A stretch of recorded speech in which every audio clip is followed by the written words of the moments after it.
Okay, friends.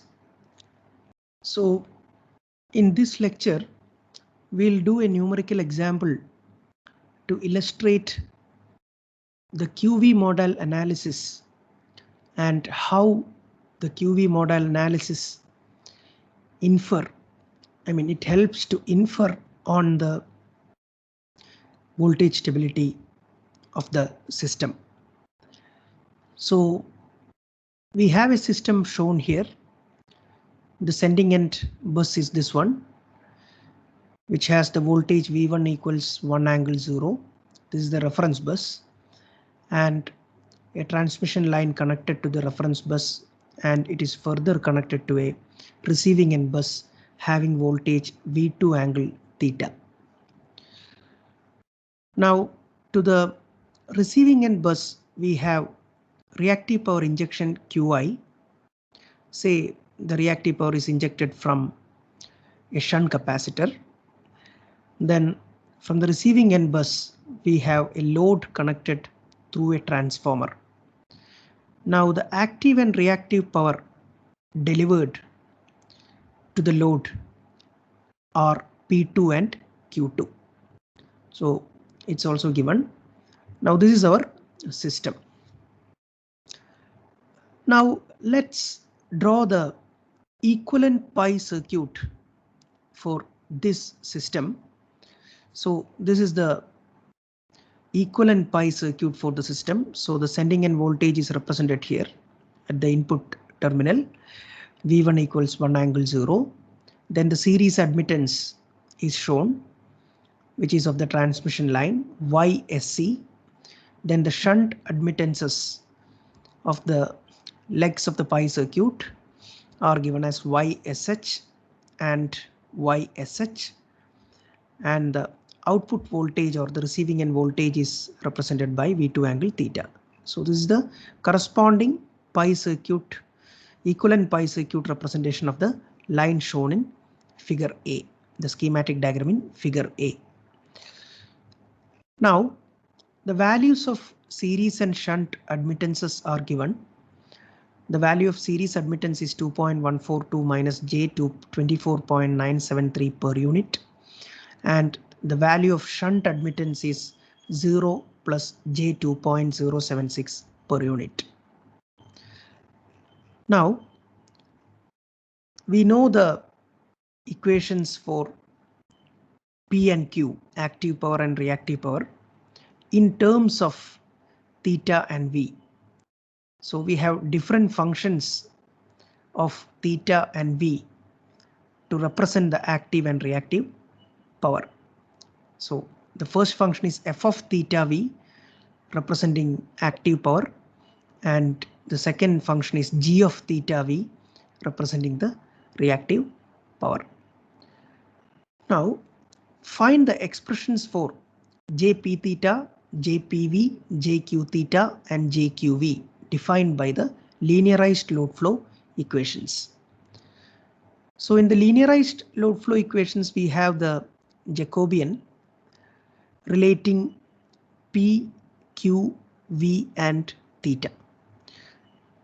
In the LHS we have delta P and delta Q, and in the RHS we have the vector delta theta and delta V.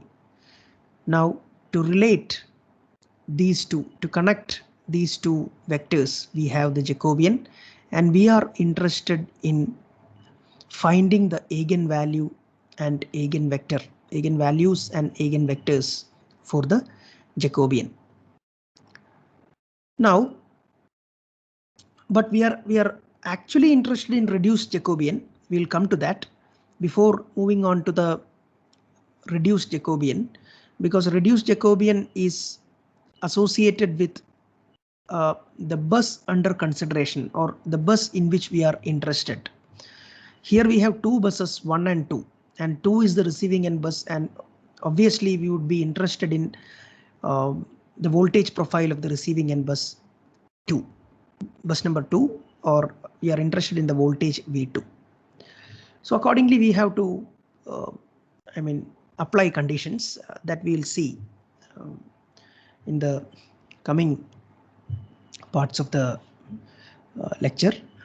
Now, you are asked to find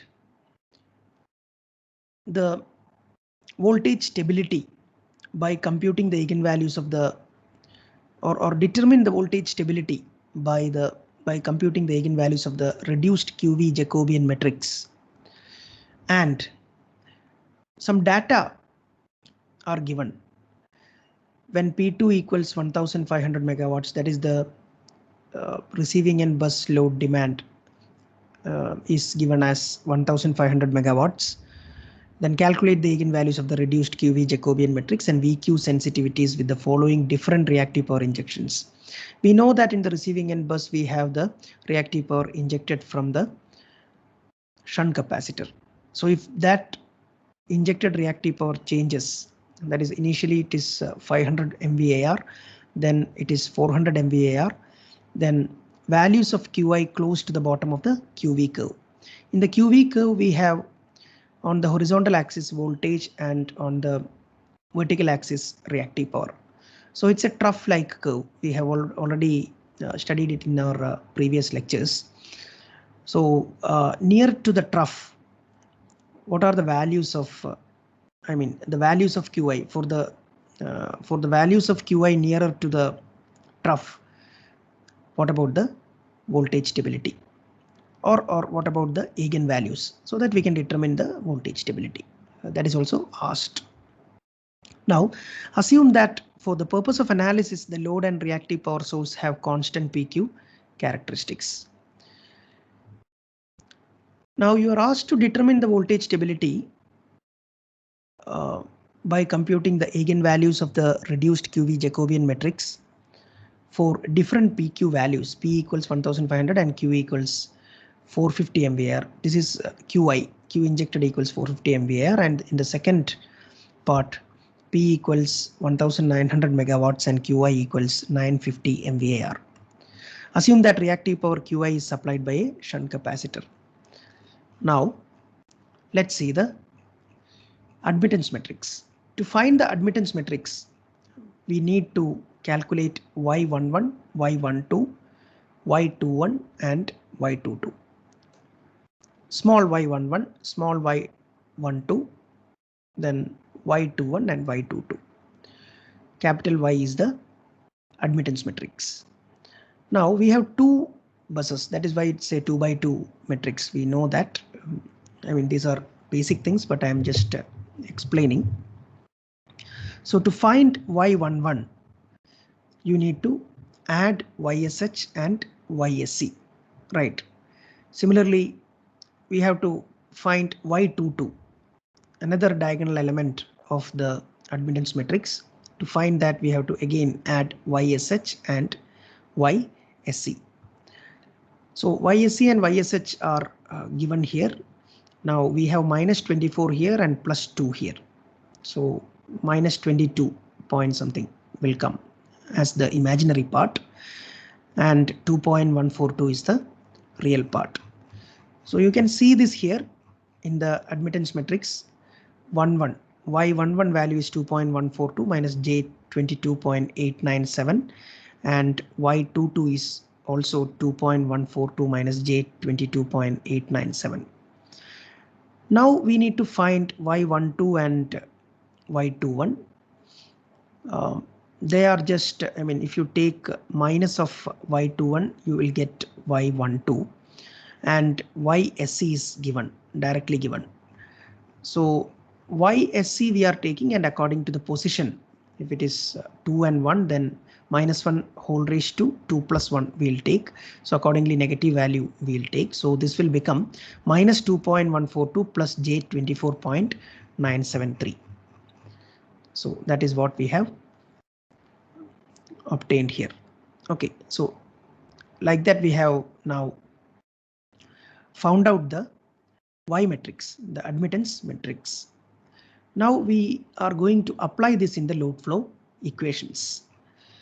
So before going to the load flow equations, let's see the basic equations for active and reactive power. This is basically for complex power, and we are separating it for active and reactive power. In the derivation itself it is there. Basic load flow equations, the derivation of basic load flow equations. From there we are taking Pk. Pk is active power. Pk equals Vk into sigma m equals 1 to n gkm Vm cos theta km plus bkm Vm sin theta km. Now in the Y matrix, if we have admittance elements, that is small y, as G plus JB, where G is the real part and B is the imaginary part. This is the G and this is the B. Okay. Now this looks like YV. Basically this whatever is in the bracket, this looks like Y into V. So Y into V is I and we need I conjugate. So this is I conjugate and part of I conjugate, not fully, part of I conjugate. So VI conjugate gives you the complex power, and after separating the VI conjugate, we are getting P and Q separately. That is how it is derived. You can refer the book by Hadi Sadat to, to learn to study the equations, to the load flow equations, how it is derived. Now, theta km equals theta k minus theta m. Okay, for any kth bus, theta km is theta k minus theta m. Now here we have a 2-bus system, so we will have P1, P2 and Q1, Q2. K can take 2 values, 1 and 2. So P1, P2, Q1 and Q2. So initially we are taking V1. For P1 we are taking V1, and here we have, what is this? G11, because you start with m equals 1, right? So G11, then V1 cos theta 11 plus here B11, then V1 sin theta 11 plus now m equals 2, right? For m equals 2 you have G12, then V2 cos theta 12 plus B12 V2 sin theta 12. So now we substitute it here. We have all the G plus JB values from the admittance matrix. We substitute it here and we get the equations for, we get the load flow equations for this 2-bus system. So after this, we are giving values for theta 11, theta 22. Theta 11 equals theta 22 equals 0. Then theta 21 equals minus theta 12 equals theta itself. So we are interested only in the receiving end bus voltages, and so we are interested only in PV and QV curves of the receiving end bus. That means we are interested in only P2 and Q2. And we have the reference voltage V1 as 1 per unit. So now we are taking these two equations only, P2 and Q2 from here. From P2 and Q2 from here we are taking, and we are getting it as this minus 2.142 V2 cos theta plus 24.973 V2 sin theta plus 2.142 V2 squared. Similarly, we get equations for Q2 also. Now we need to find the expressions for Jacobian. To find the expression for Jacobian, we need JP theta, JPV, JQ theta and JQV for the second bus, for the receiving end bus. JP theta is the Jacobian element relating P and theta, the sensitivity of P and theta for the second bus. So sensitivity of P means sensitivity of P2 as it is for the second bus, sensitivity of P2 with respect to theta. So dou P2 by dou theta we are finding for JP theta, and dou P2 by dou V2 we are finding for JPV. To find JQ theta we are calculating dou Q2 by dou theta, and JQV equals dou Q2 by dou V2. And we have the equations of P2 and Q2. So you can differentiate it with respect to theta and with respect to voltage. From here we have the equations for P and Q, P2 and Q2. So you can just differentiate it. Now after differentiating you are getting this. Now after getting this, what's the next step?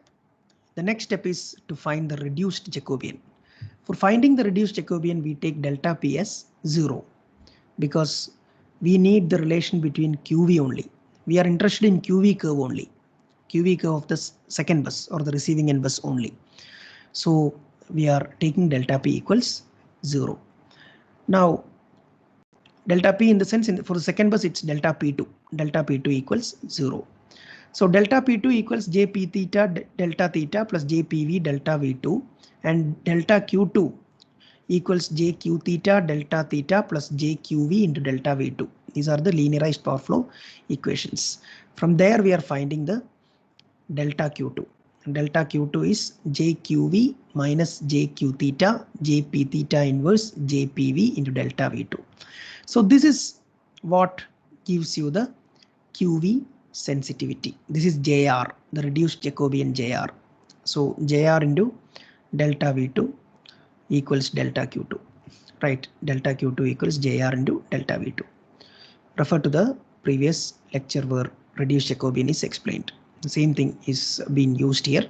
Only thing is we are finding the elements by taking the differential. Jacobian elements by taking the differential. Now we have found out the JR. Now the expressions for JQV, JQ theta, JP theta and JPV are already given. Then for this system, JR is a 1/1 matrix because we are only interested in the second bus now. So it has reduced to a 1/1 matrix. The eigenvalue lambda of the matrix is same as the matrix itself. The VQ sensitivity is equal to the inverse of the eigenvalue that we have seen 1 by lambda I. What was the inverse of the eigenvalue relating the Q and V, and the QV sensitivity is the VQ sensitivity was studied by taking the inverse of the eigenvalue. So for each value of Qi, different values of Qi are given in the question. For each value of Qi, there are two solutions for the receiving end voltage. You know that the QV curve has a positive slope region and a negative slope region. So for any Qi, we have two voltage solutions, right? And one will be obviously on the unstable region and the other will be on the stable region. Negative slope corresponds to unstable region and positive slope corresponds to stable region. Now we have dV by dq with the different P values and Q values are given. P equals 1500 megawatts and Q equals 500, 400 and 306. And I think 305.9 MVAR. These values are given. So for each case, we are finding the eigenvalue and VQ sensitivity we are finding. So when we find the eigenvalues and QV sensitivity for different injected reactive power values 500, 400, 306 and 305.9, we get this table. So we have a high voltage solution and a low voltage solution. So for Qi 500, we have two solutions for the receiving end voltage V2, 1.024 and the second one is 0.671. But the corresponding eigenvalues are, one is positive 17.03 and the other one is minus 39.87. So this corresponds to unstable region and this corresponds to stable region, because QV sensitivity was determined by or modal variations. The QV modal variations were studied by the inverse of the eigenvalue. And if lambda I is negative, then the modal variation of Q and modal variation of voltage are in opposite directions. That is what is the meaning. In that case, the system is subnormal and the system is under unstable condition. So this corresponds to unstable condition. And you can also note that when the injected reactive power decreases, that is 500, 400, 306 and 305, it is decreasing, right? Voltage of the receiving end voltage also, receiving end bus also decreases in the stable region. We have positive eigenvalue here, so this is the stable region. Now we have the receiving end voltage increasing with decreasing reactive power in the unstable region because of the negative eigenvalue and the unstable solutions. So and you can take note of the VQ sensitivity also. VQ sensitivity is also negative here for the unstable region, and VQ sensitivity is positive here. So these are the inferences we get from the eigenvalue of the reduced Jacobian matrix, which relates the reactive power and voltage of the bus under consideration, or bus in which we are interested. Here it's the receiving end, bus 2. Okay, now with a shunt capacitor connected at the receiving end of the line, the self-admittance is. So there is a change in the self-admittance now because of the shunt capacitor connected at the receiving end of the line. So it becomes minus BC. In the imaginary part, we have one more term, minus BC. Okay, so adding that, what happens? That is what is the next analysis. We can see here JR is minus 13.683. We are getting JR is negative, indicating that the system is voltage unstable. And in the first case, we have JR equals 5.348. JR is positive, indicating that the system is voltage stable. In the first case, P equals 1500 megawatts and QI was 450 MVAR. And in the second case, we have P equals 1900 megawatts and QI was 950 MVAR. So in the second case, it is unstable, and the first case it is stable. We'll see the question once again for the data. Let me take it.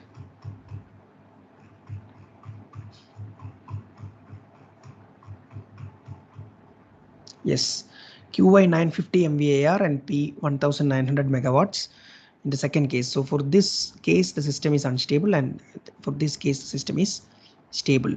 When we are finding the, so this is an operating point. This corresponds to an operating point in the QV curve. So whether that operating point is stable or not, that is a question. To find that, we are linearizing around the operating point and finding the variations of Q and the corresponding variations of V, and the direction of variations of voltage with respect to direction of variation of reactive power is, it can be studied by the eigenvalue of the Jacobian matrix. So that is how we find the voltage stability. We determine the voltage stability of a particular bus.